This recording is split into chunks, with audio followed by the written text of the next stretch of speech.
The ocean keeps its secrets in the dark, beneath the glittering surface, where sunlight dies and pressure becomes a living thing.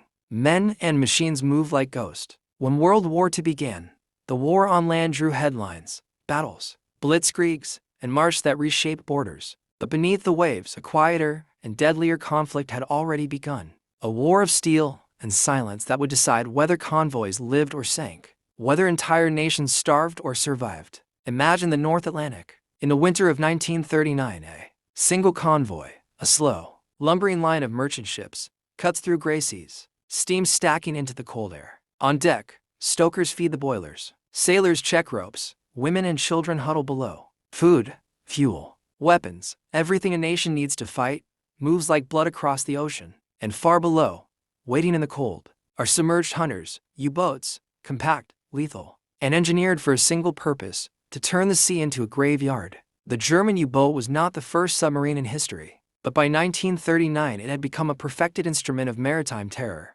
Sleek hulls, torpedoes with deadly accuracy, crews hardened by months at sea. They prowled the shipping lanes and struck without warning. In the early months of the war, the Allies had no answer. Radar was crude, convoys were scattered, and doctrine had not yet adapted to a weapon that could kill without exposing itself. When the first freighters began to vanish, a distress signal here, a flare there, panic moved like a ripple through port cities. Shipping companies rerouted, captains altered courses, but the sea was vast and the hunters small. Each sinking had a cost beyond the ship. Families lost wages, armies lost supplies, and the fragile chain of wartime logistics frayed by a dozen silent strikes. But this was not merely a tactical problem. It was a strategic crisis. Britain, an island nation, depended on imports, food and fuel that would not be produced at home. If the U-boats could sever those lifelines, an entire nation might be forced to capitulate without a single enemy soldier setting foot on its soil. So the admiralties responded,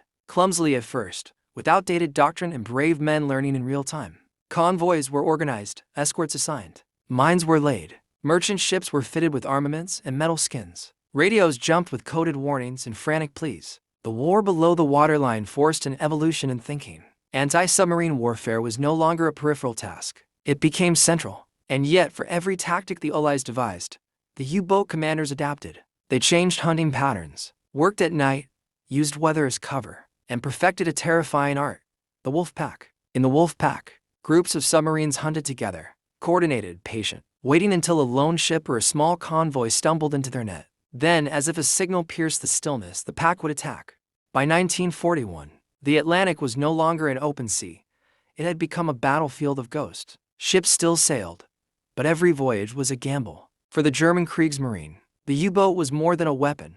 It was a symbol of precision, fear, and pride. The Reich's propaganda machine painted submarine commanders as sea warriors, modern knights of the deep, and perhaps, in a dark way, they were. Each submarine, compact and suffocating, carried 40 to 50 men into the blackness. These weren't just sailors, they were hunters trained to disappear. When they left the port, waving goodbye to the families who lined the docks, they knew that nearly 1 in every 2 would never return. Still, they went, quietly, bravely, and often with a strange sort of faith. The man who shaped this hidden war was Admiral Karl Dönitz, commander of the U-boat fleet. Dönitz believed that Germany could starve Britain into submission not with bombs, but with hunger. His strategy was simple: sink everything that moved, and do it faster than the Allies could replace it. But his genius lay in the method, the wolf pack. Instead of sending U-boats alone, Dönitz organized them in coordinated hunting groups. At night, under radio silence, they would wait, spread across hundreds of miles of sea. When one submarine sighted a convoy,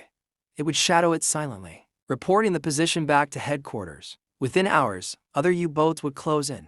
Then, in a burst of chaos, they struck all at once, torpedoes flashing in every direction, merchant ships burning, men screaming into the Black Sea. In those moments, there was no escape. The Allied escorts were too few, their technology too crude. Every night, explosions lit the Atlantic like lightning, and by dawn, another dozen ships were gone. Entire convoys vanished, leaving only oil slicks and floating debris. The Allies called it the Black Gap, a deadly stretch of mid-Atlantic, where air cover couldn't reach and sonar signals faded. In that no-man's land of water, the wolf packs ruled. For the men inside the submarines, each success was followed by silence. They listened as their victims screamed for help, and then, when depth charges began to fall, they shut down the engines and held their breath. The steel hull groaned under pressure. The lights flickered. Somewhere above, destroyers hunted them, dropping explosives in patterns meant to crush them into the seabed.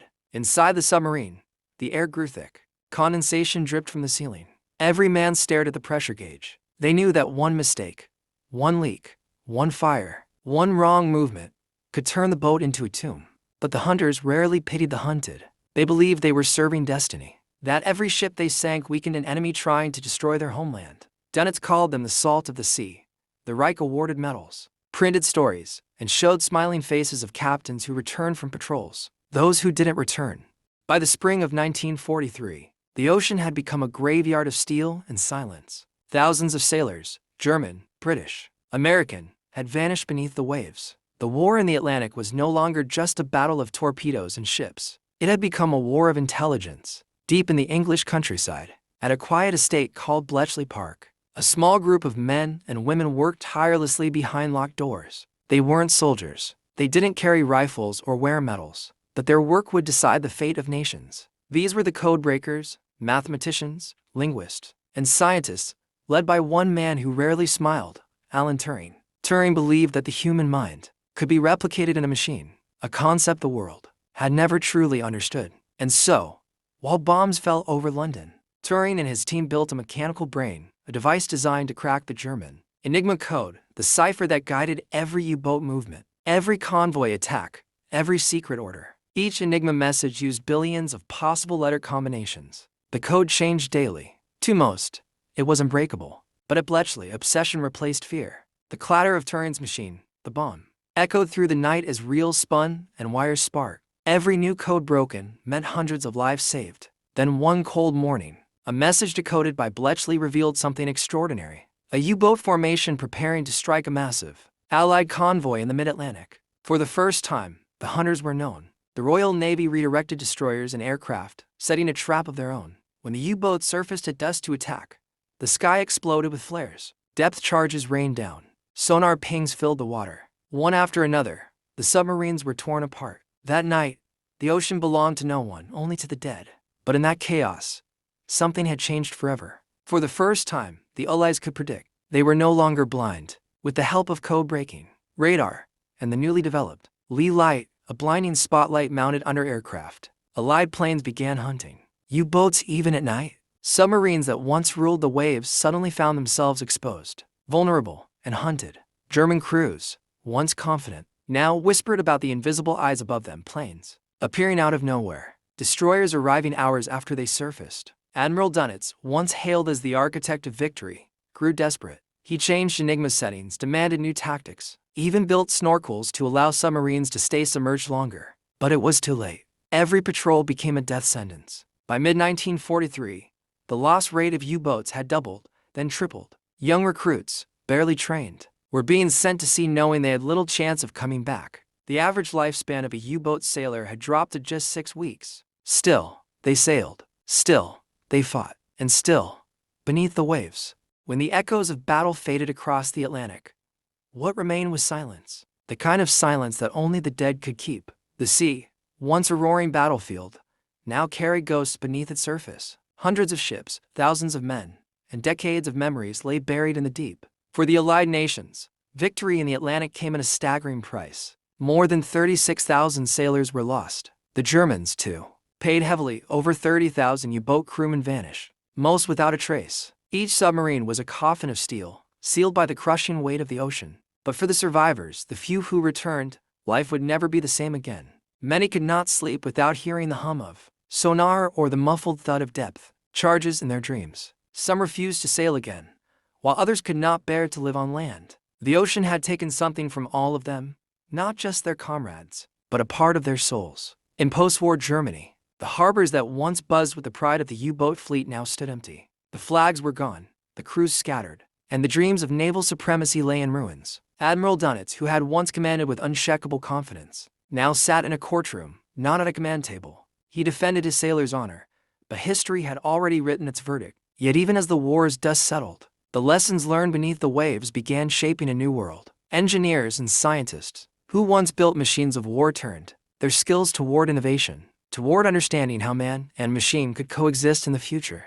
Sonar evolved into tools for ocean exploration. Submarine designs inspired deep-sea research vessels. The horrors of war had accidentally opened doors to discovery. But not all lessons were technological. In the quiet villages of Britain and Germany, widows waited by the shore for men who would never return. Mothers clutched letters stained by salt and time. Children grew up hearing only stories, not voices. The war had ended, but its silence was deafening.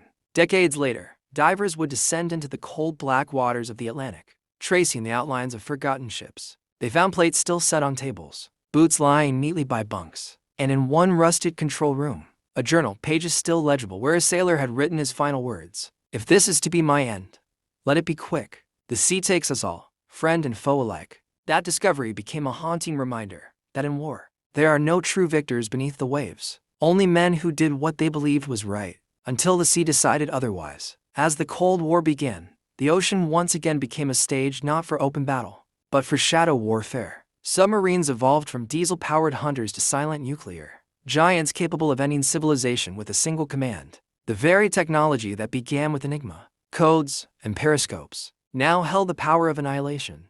Time, like the tide, buries everything, but not forever. The ocean, vast and unyielding, became both a grave and a guardian of truth. For decades, the Battle of the Atlantic lay silent beneath miles of dark water, its stories forgotten, its heroes unnamed. But history has a way of resurfacing. In recent years, explorers, divers, and historians have returned to the depths, armed with technology far beyond what the soldiers of 1942 could imagine. Sonar mapping, remote-operated submarines, and underwater drones now scan the seabed, revealing what the war left behind: a metallic graveyard frozen in time. Each wreck tells a story: a merchant ship torn apart mid-voyage, a U-boat resting quietly, its hull scarred by depth charges. And sometimes, you'll find a simple object, a compass, a rusted helmet, a photograph still sealed in a watertight case. That reminds us these were not just soldiers, but sons, fathers, and friends. For the men who never returned, these relics are their only voice. Every rivet, every shattered hull plate,